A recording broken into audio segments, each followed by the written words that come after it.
What's up, people? J-Dub here, and you're now tuned in to Pro Wrestling Talk Radio, the show where wrestling fans rate and debate the hottest topics in the world of wrestling. I'm joined on the hosting panel tonight by David. Hey everyone, sorry about my absence from last week. Eve Torres gave birth to our lovely son. No, that was a quick pregnancy, but yeah. Charlie. I'll maintain some sort of politically correctness here. How is everybody tonight? And Stu.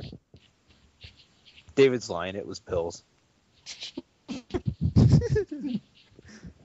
Like we said, politically correctness out the window. Yeah, within like the first 30 seconds. But anyway, we got a long night ahead of us, guys. We got a loaded show for you guys. All of our usual ranting and raving. We also have an interview scheduled with Maffew, the creator of the Botchamania series on YouTube. We're going to start the show off discussing who else but the WWE champion, CM Punk. He's on this quest to make sure he gets the respect he believes he deserves. Lately, we on PWTR have been giving Punk his props, but will that all change seeing as a certain someone has made his return to the hosting panel?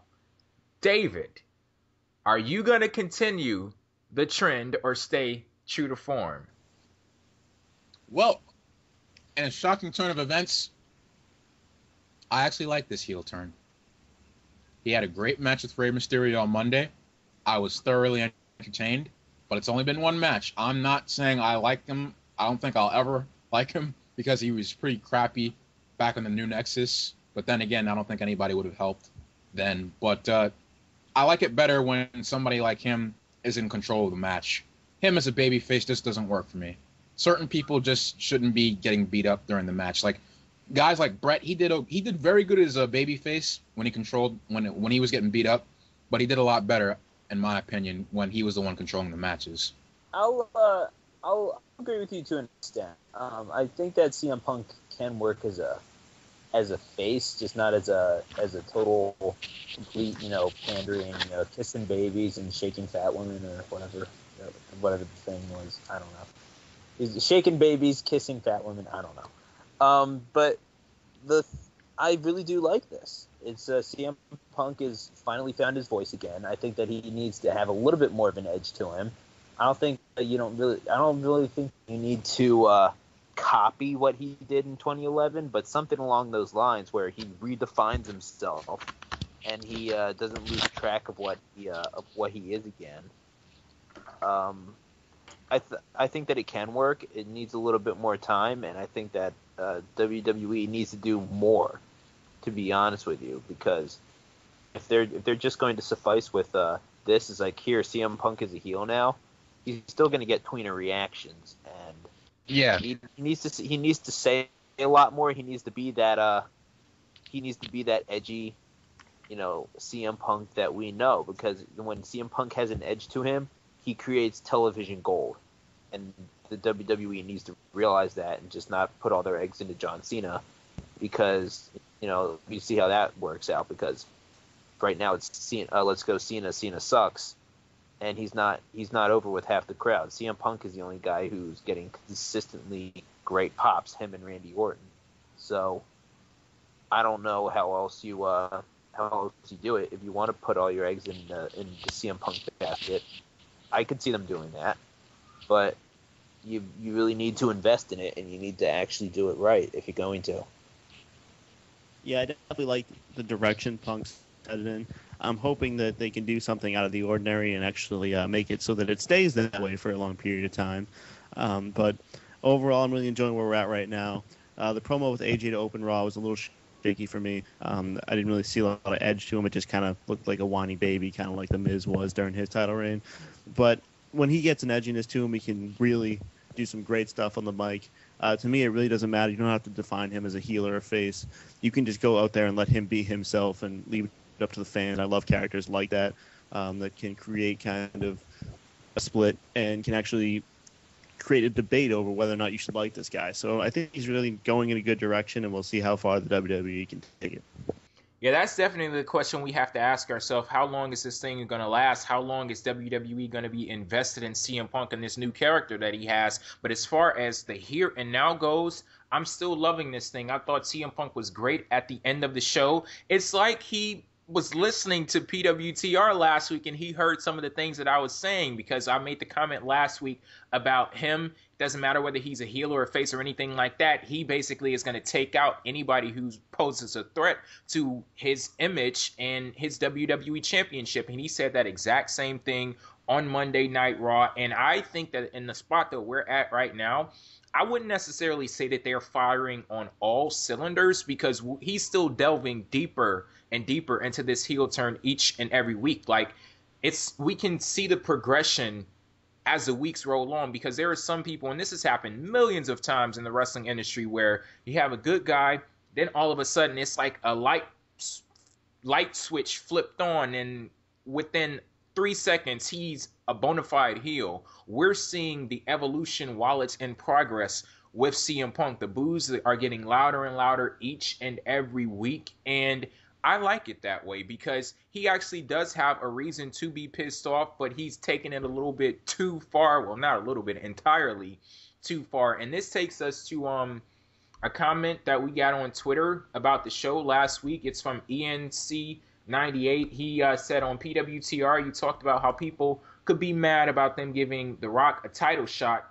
They did that on purpose to fuel Punk's heel turn. That way Punk has something to be mad about. I think they did that intentionally. It's supposed to look unfair. And this is an indication here. I'm not the only one seeing it. We actually do have other people out there. They're giving props to the creative team also, because they are setting up CM Punk very nicely. Of course, CM Punk going out there to be CM Punk, that's great, but WWE is adding that fuel to that fire. That's what they did with the comments from Jerry Lawler talking about Punk turned on the WWE Universe, then with them giving The Rock the #1 contendership. And it's also WWE, they're like covering their own ass also, because we're not even going to sit here and act like this storyline was planned since 2011 and like, oh yeah, we're going to keep CM Punk out of the main event, because 6 months down the line, he's going to turn heel, and this is going to be amazing fuel for him. Let's be honest, that shit did not happen, okay? But, you know, they're covering up for themselves here and using stupid decisions to make a great storyline. It's a weird way of things working, but it turns out it's great. Yeah, definitely. I think they actually missed an opportunity. I understand why they didn't do it. He's involved in other stuff. But they were in San Antonio this week. And you know who's from San Antonio. I was hoping that rather than Brock Lesnar, we heard Cult of Personality hit and him come out. He could have cut a great promo on Shawn Michaels being, you know, old news and him not getting the respect he deserves, him taking the back seat to a guy who's retired. I thought they definitely missed an opportunity there. But overall, they are giving him good things to bitch about. And that's part of the problem, too. Is that last year they really didn't have a whole lot outside of John Laurinaitis being GM and trying to screw him for him to really be edgy. I don't see them really having much motivation for him even now. And that's kind of what worries me about this, is that I really do think that that you could give CM Punk a little bit more to work with. But at the same time, you know, you just got to let CM Punk go sometimes. And if this is him with creative control, then he's disappointed me. But at the same time, you know, you're starting to see him have a little bit more of an edge to him. I think that he likes being a heel more than he does a face. I think he's sort of like Jericho in that respect. But I can see him pulling either one. To be honest with you, I think that maybe he is a natural heel. And we're going to see a little bit more out of CM Punk than we normally do, because let's face it, it was heelish tactics that got Punk over as a face, that got him cheered so heavily, and it really was an amazing sight to see how it all culminated at Money in the Bank. But CM Punk does need a little bit more to work with, without a doubt. But it's just what are they going to give him? That's as for Shawn Michaels, I could have seen that too. You know, I'm not gonna deny you that. But you know, having Brock Lesnar, having to tie in with the whole Triple H thing, that was the safe route to go. And WWE is known for going the safe route on a lot of things. Like when they do something outlandish, like go with go with CM Punk, just giving him a live microphone and letting him talk for 6 minutes. That's something that you don't see every day because they're so conservative in that respect. So when they do something outlandish like the CM Punk thing, it makes news. So having them go the safe route by having Brock Lesnar get involved with Shawn Michaels because of his connections with Triple H, that was I wouldn't say it was the right or wrong thing to do. It was the safe thing to do, and that's what WWE was going to do. Well, Sue, you talked about being a little disappointed in CM Punk. Do you think that you're kind of expecting too much?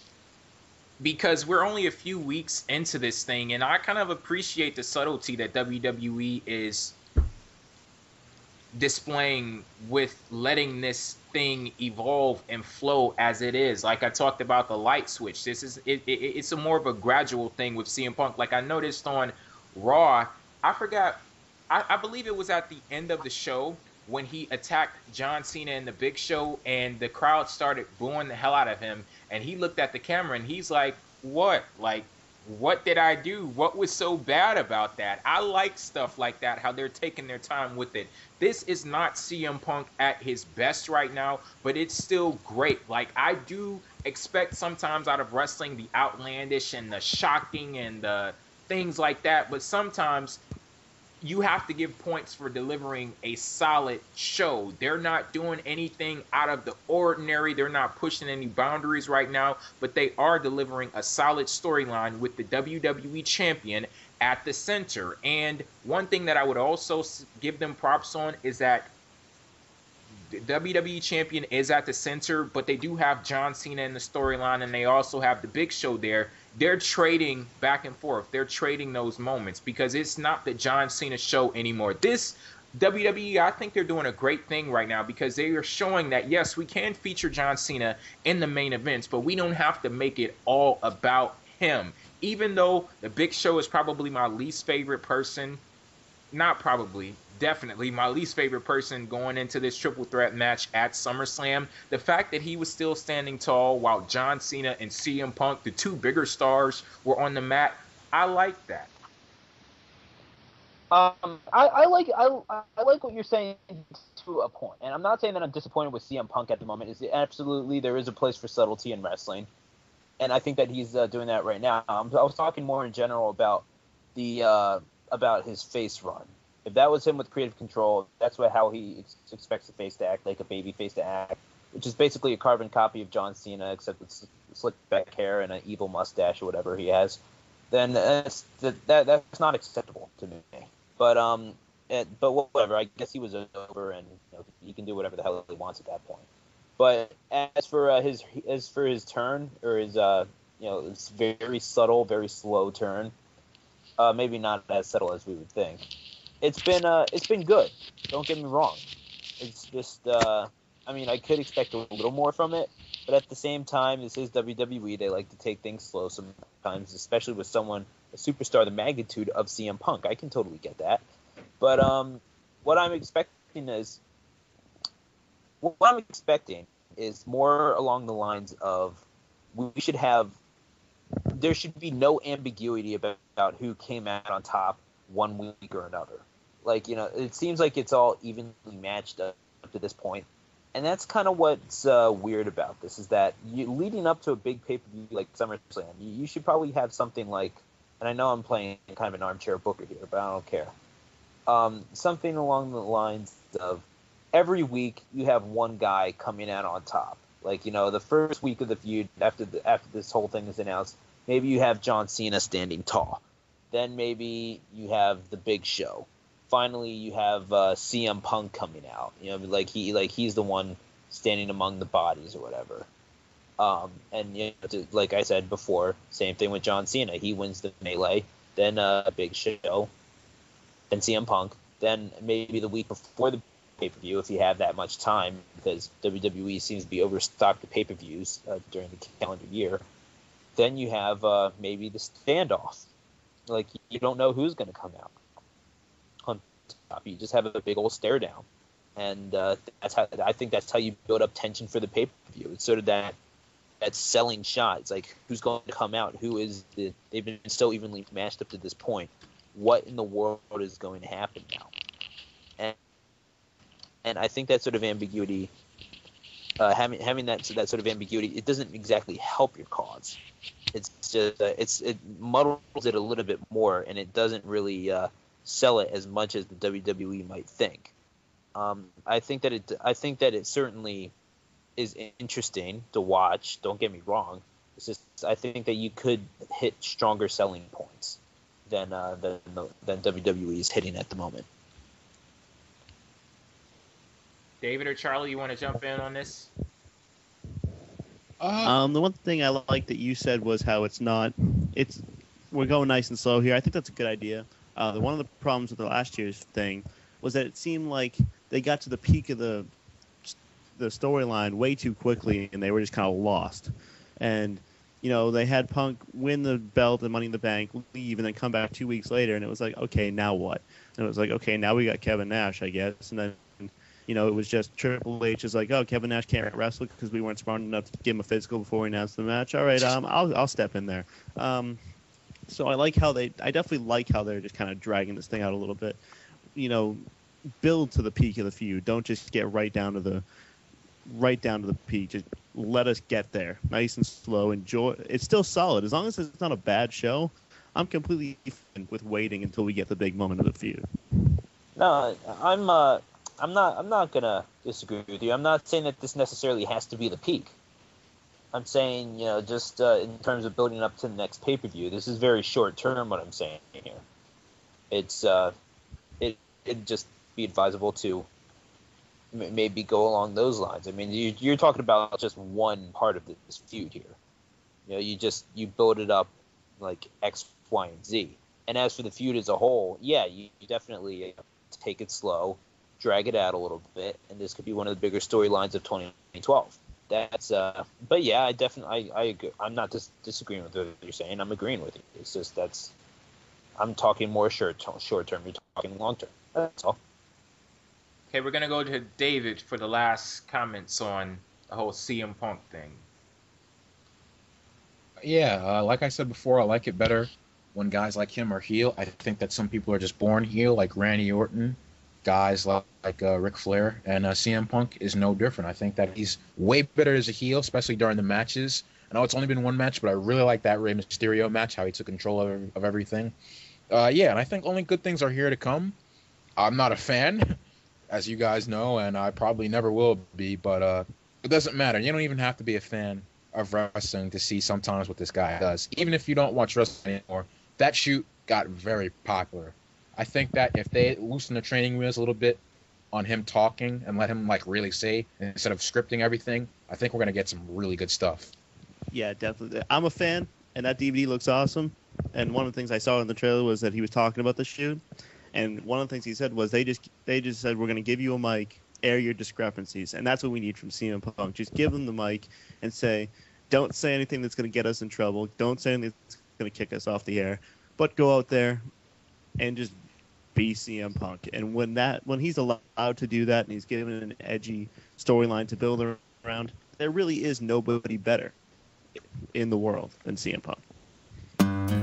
Pro Wrestling Talk Radio, the show where wrestling fans rate and debate the hottest topics in the world of wrestling in a respectful. There's nothing new that I can say about Dolph Ziggler. I'll just say that his character has grown on me the same way that a tumor grows on a fucking brain. Forget this guy. And courteous manner. Come on now. I liked the Divas match at a pay-per-view a couple of months ago, and y'all wanted to send me to a fucking mental institution. We still do. Well, hell, after all of this, y'all will be joining me there, so at least I'll have a little bit of company. So make sure you tune into Pro Wrestling Talk Radio, live Wednesdays at 6 p.m. Eastern on PWFempire.com for some good, wholesome fun. Absolutely ridiculous. This feud is so stupid. No, I don't even care if it's your opinion. What moron would like this feud? Me? Oh, sorry.